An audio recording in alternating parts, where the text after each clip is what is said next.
untuk Franciscus Xavierus Ruteng. Kami ditugaskan dari sekolah untuk mewawancarai setiap tokoh adat di wilayah masing-masing. Dan sore hari ini saya datang untuk mewawancarai Nenek mengenai tugas yang diberikan dari sekolah. Sebelum saya mengajukan pertanyaan kepada Nenek, saya mempersilakan Nenek untuk memperkenalkan diri. Terima kasih Nenek, selamat datang, selamat bertemu. Nama saya Lazarus, jabatan saya Tua Teno di Kecamatan Elar Selatan di pusat Paroki Bukir ini. Itu jabatan saya Tua Teno. Selain itu juga saya sebagai Tua Golo di kampung ini. Sehingga apa yang dibutuhkan oleh Nenek, saya siap untuk menjawab dan menjelaskannya menurut budaya dan tradisi di wilayah ini. Terima kasih banyak Nenek, selamat sore. Saya akan menanyakan tentang 7 unsur-unsur kebudayaan di wilayah kita. Jadi pertanyaan yang pertama mengenai unsur religi atau agama. Jadi kira-kira berapa agama yang kita anut di tempat kita ini sekarang? Baik, terima kasih Nenek. Seturut yang saya tahu selama ini di Bukir ini hanya satu agama, yaitu agama Katolik. Adapun agama-agama lain datang tidak menetap di sini, hanya sebentar saja dan pulang. Sehingga di sini hanya satu agama Katolik. Yang kedua itu tentang sistem kemasyarakatan atau organisasi. Kira-kira apakah ada kegiatan organisasi yang sudah dijalankan selama ini di tengah masyarakat di wilayah kita? Oh baik, terima kasih banyak Nenek. Di wilayah ini yang pertama, kegiatan organisasi atau kelompok-kelompok. Di sini sudah banyak organisasi di wilayah ini. Yang pertama, organisasi untuk mendukung dalam proses pendidikan sekolah, organisasi arisan ataupun triguna, multiguna, itu di wilayah ini. Lalu yang berikut, di wilayah ini juga sekarang sudah berkembang kelompok ibu-ibu simpan pinjam ataupun kelompok-kelompok tani. Di sini sudah mulai ada perubahan di wilayah ini. Itulah organisasi pengembangan atau perubahan wilayah ini. Dan budaya juga di sini masih organisasi itu sudah terbentuk melalui yang disebut kelompok-kelompok ACKE yang bahasa Manggarainya ACKE, sehingga itu Nenek yang ada di wilayah ini, dan itu masih kuat. Yang ketiga itu tentang sistem peralatan. Kira-kira alat komunikasi yang sering digunakan oleh masyarakat di sini untuk memberi informasi ke daerah luar itu kira-kira. Oh, baik. Jadi memang Nenek dulu di sini biasanya kalau mau informasi kepada keluarga yang agak jauh itu melalui sesama, itu minta bantuan sesama. Tapi sekarang sudah dari situ dulu di paroki kami di sini, kita di sini dibantu di paroki pakai telex. Dulu telex di paroki saja. Orari bilang ko apa dulu telex, pakai telex. Dari situ Nenek sekarang sudah ada perubahan, ya menurut kami orang tua sudah maju. Karena sudah pakai besi ini, HP ini. Sudah pakai HP, sudah bisa hubung biar di luar negeri, biar di Ruteng, biar di Pejabat, bisa hubung, bisa undang, bisa panggil melalui HP. Itu sekarang di sini Nenek.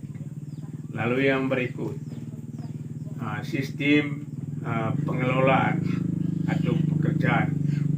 Kami di sini masih yang pertama masih menggunakan kebiasaan lama, skop dan sabit tofa, itu kebiasaan lama. Lalu yang berikut soal di Sabah sekarang tidak seperti dulu lagi pakai kerbau. Sekarang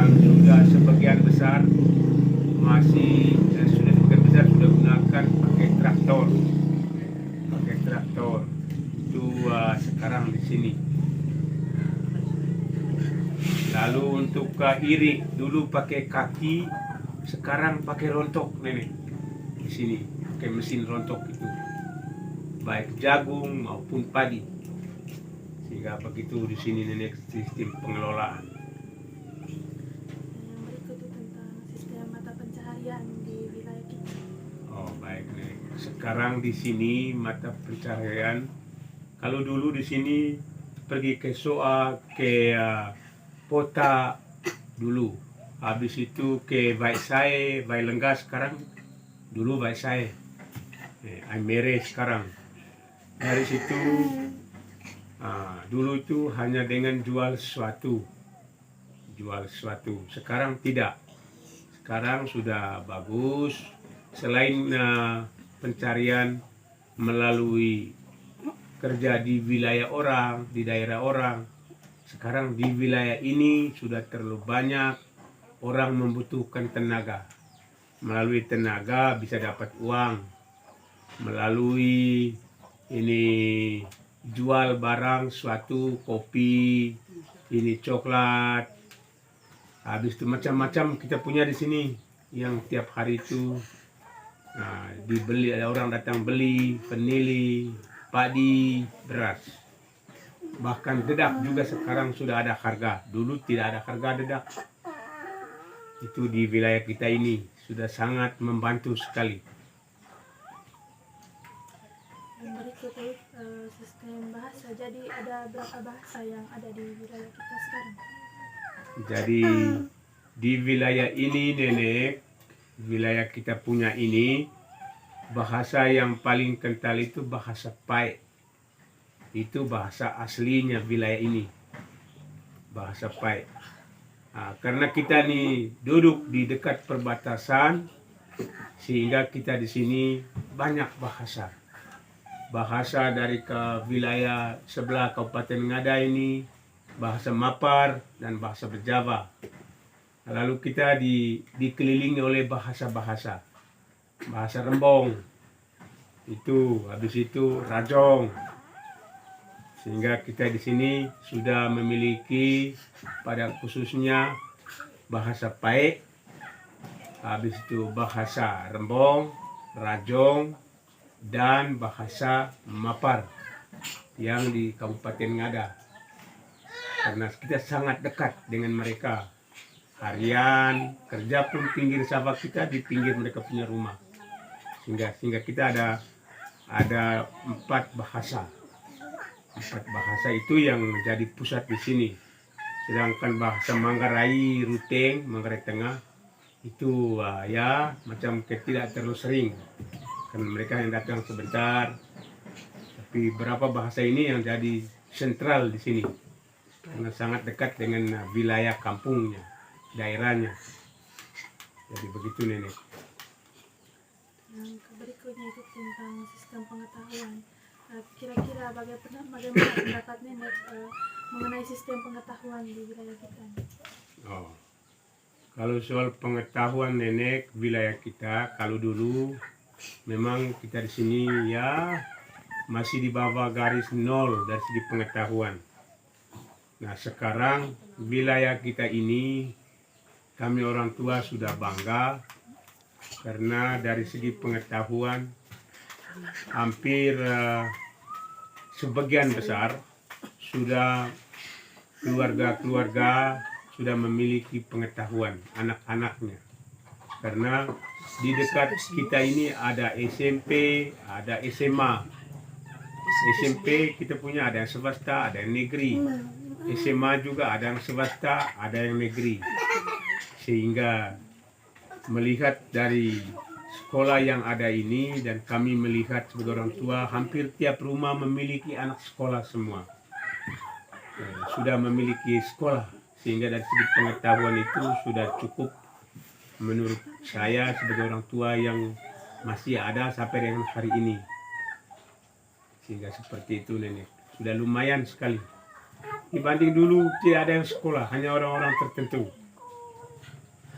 yang mampu pergi bawa di Ruteng dan Berjava. Itu sudah dulu. yang terakhir itu tentang seni. Apakah ada kegiatan seni budaya di masyarakat kita dan contohnya apa? Oh, di masyarakat kita ini dari segi seni budaya nenek, yang pertama yang menjadi prioritas kita punya di sini, yang pertama danding. Karena 1 tahun itu ada berapa ritus adat yang harus butuh danding, maka kita harus itu dibuat terus. Dan itu ada jam-jam tertentu kita lakukan danding. Yang berikut yang menjadi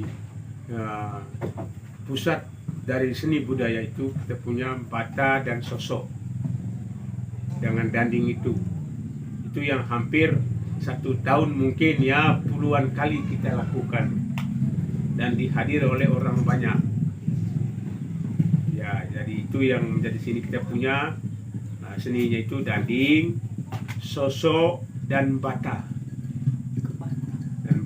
Sedangkan caci di wilayah ini kalau menurut struktur budayanya nenek itu dilarang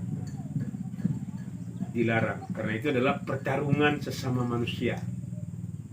Jadi dulu memang tanah ini atau wilayah ini itu kembali untuk melakukan perang tanding, baku bunuh atau baku lawan.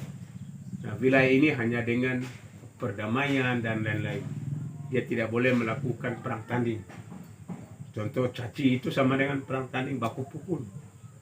Nah, wilayah ini hanya dengan adu argumen, melaju dan miudon. Kalau kami dulu jago omong, itu saja. Tapi kalau mau fisik, kembali dari dulu. Begitu nenek. Hanya di sini makanya bahasa baik itu sama dengan tidak boleh melakukan yang tidak baik.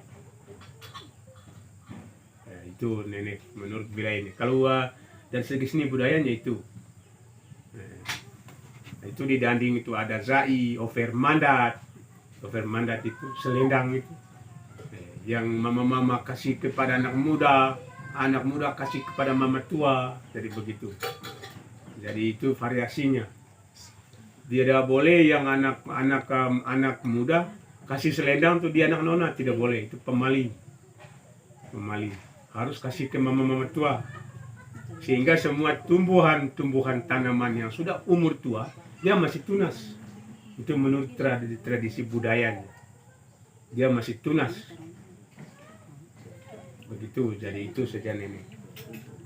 Jadi nenek itu saja pertanyaan yang saya berikan tadi.